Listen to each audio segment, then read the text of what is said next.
Wabilmunasab, kuna kisa kimoja katika nchi ya Kiislamu, walikuja vijana wa da'wa kama vijana wetu hao, wakamfuata tajiri moja na kumwambia, ya Sheikh, tunaomba utusaidie kuchapisha vitabu vya Husn Muslim, vitabu tutoe majanan, tugawe bure.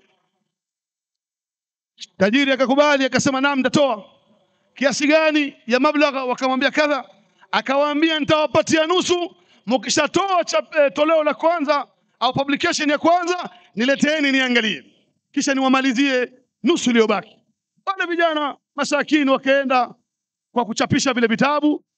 Yule mchapishaji akawauliza, niandike hichi kitabu kimetolewa na nani? Wale vijana kwa kumhifadhia yule mzee au yule tajiri amali yake, wakamwambia yule mchapishaji wa vitabu, andika alfaqiru ila Allah, maskini wa Mungu wametafsiri hii. Basi wale vijana wakachukua vile vitabu, nusu ya vitabu, wakampelekea yule tajiri. Yule tajiri akifungua na angalia, akasema vitabu vizuri. Akiangalia mdhamini wa hivi vitabu, jina lake halikuandikwa, limeandikwa alfaqiru ila Allah, maskini wa Mungu kafanya hivi. Yule tajiri alikasirika, akachukua kile kitabu akawarushia wale vijana, akawaambia, mmeniona mimi ni maskini wa Mungu? Kwa nini hamkuandika jina langu na jina la ukoo wangu na kabila langu, Al-Muhsin fulan bin fulan? Wale vijana wakamwambia, tuliona haina haja, maana Mwenyezi Mungu anajua kazi unayoifanya, tukaona tukufichie amali yako hii iwe ni siri yako na Allah subhanahu wa ta'ala. Hii ndio hali yetu ndugu zangu, hatuwezi kufanya jambo ila tunakereketwa, lazima watu wajue fulani kasemaje kunusu mimi, ile khutba nilitoa wamesemaje, ule mchango umefanyaje. Haya yote ndugu zangu katika iman yatakwenda kukuharibia amali yako, kwa sababu moyo umekosekana hapo. A'malul qulub, amali za moyo ndugu zangu, ujira wake ni mkubwa mbele Allah subhanahu wa ta'ala. Na ndio watu bora Mtume sallallahu alaihi wasallam aliwasifu pindi alipoulizwa na watu wenye himma alia. Masahaba hawakuwa kama sisi, wao wakati wao himma yao iko juu, himma yao imefungamana na akhira. Hawana haja ya kukaa karibu si na nani au kujulikana na nani au anaangalia ni mradi gani atafanya apate pesa. La, miradi yao ni miradi ya akhira. Sahaba naambia Rasulullah, ayu nasu afdal, ni watu gani bora? Tukiulizana hapa nani bora, utashangaa ule uchafu utakayetoka katika mikono na midomo ya Waislamu. Utashangaa mtu anakuambia fulani ndio mtu bora, natamani niwe kama yeye, labda ni mchezaji mpira au ni msanii au ni mwanasiasa au ni mwanasarakasi au ni mchekeshaji. Lakini angalia himma ya masahaba, himma alia. Na hawa masahaba ndugu zangu, kabla sijaingia kwenye hadithi hii, ni risala kwa vijana. Angalia himma ya vijana na watoto wa kisahaba.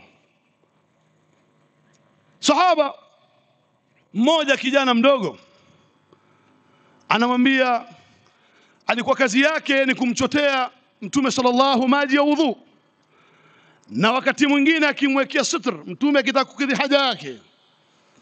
Yawm min al-ayyam, siku katika masiku, Mtume akataka kumfanyia ikhtibar, kumpima huyu kijana.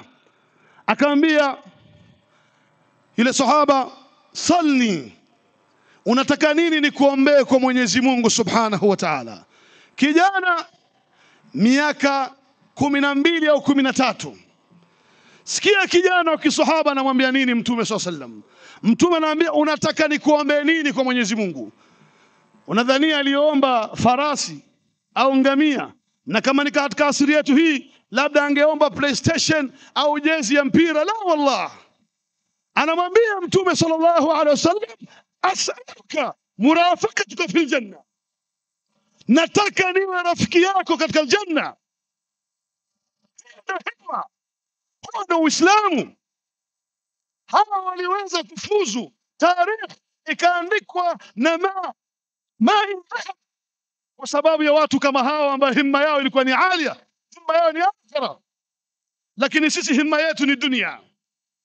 sio mashekhe, sio maimam, sio maamuma. Leo wallahi tumechanganyika kabisa, himma imepotea. Himma yetu haikuwa dini tena, himma yetu imekuwa ni maslaha, dawa yetu imekuwa ni masalih. Nitapata ngapi hapa? Usahaba mdogo anamwambia Rasulullah, as'aluka murafaqatuka fil janna, nataka niwe rafiki yako fil janna. Mtume anamwambia aw ghaira dhalik, ni hilo una uhakika? Mtume kama sahaba anamwambia naam huwa dhak, ni hilo nataka mimi. Mtume anampatia jawabun yuktabu bima dhahab ila yawm alqiyamah.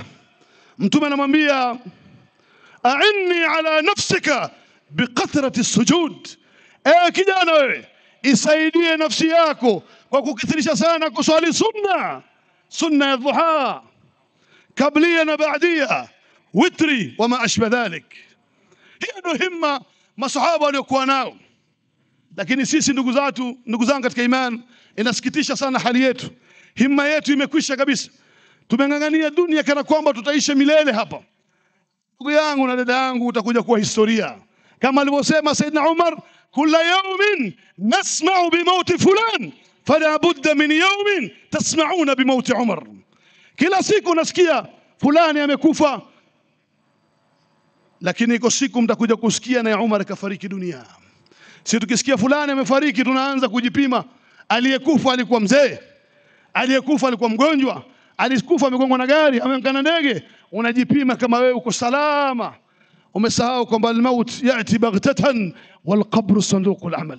Huyu sahaba anamuuliza ayu nasu afdal, ni watu gani bora? Mtume akamwambia kullu makhmumul qalb saduqul lisan. Allahu akbar. Mtume anawaambia kila makhmumul qalb saduqul lisan. Masahaba akamwambia ya Rasulullah, amma saduqul lisan naarifu, mtu kwa mkweli tunajua, lakini makhmumul qalb kitu gani? Na ili kuonesha balagha ya Kiarabu ya wahi ambayo bwana Mtume sallallahu alaihi wasallam alikuwa anajua na masahaba wajui. Makhmumul qalb ni nani? Mtume akawaambia at-taqiyun naqi, ni mcha Mungu msafi, la ithma fi, hana uchafu ya hikdi wala ghillin wala hasadin, qalb salim, moyo safi.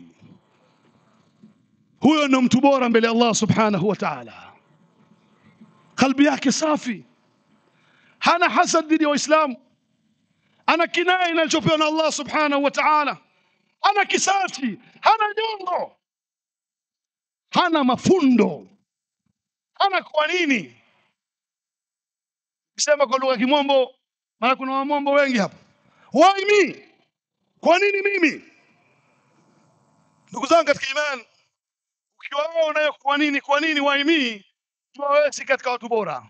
Mtu bora ni yule ambaye hana hasad, hawausudu wenzake, na hata ikija neema mbele yake akisikia chembe za hasad anamlaani shetani na kumwombea yule ambaye ameneemeshwa na Allah subhanahu wa ta'ala. Qulub as-salim, moyo ulio safi, at-taqi, inakumcha Mwenyezi Mungu, naqi, la ithma, haina uchafu wa ushirki na madhambi makubwa. Yeye anawatakia Waislamu khair, anaondoka duniani hana ugomvi na yote yule.